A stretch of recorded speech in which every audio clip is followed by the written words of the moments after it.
Laki talaga ni Sean Will kumpara kay Anson eh, ah. Tingnan mo kahit sa video, ang laki talaga ni Sean. Cute nila talaga. Mas laki si Sean. Hindi kasi maliit naman yung tatay ni Tube eh. Si Anson, maliit. Kaya po. Maliit. Maliit ang tatay niya. Maliit. Ito naman, bigay ni Joy.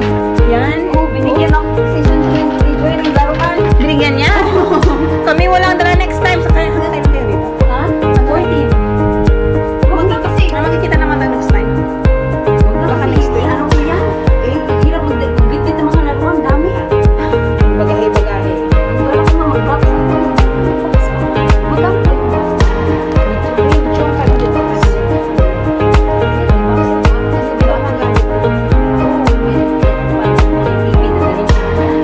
Kasi kakalis naman siya. Kaya nga eh. Yung sana yung malaki. Kaso nga lang. Pwede yun, be. Tanungin mo yung kwan. Tanungin mo yung forwarder. Kasi may friend ako noon, yung TV niya rin. Yung tanong niya. Malaki rin. O, kasi parang bigyan nila ng special kwan yan eh. Na parang hindi mabasa.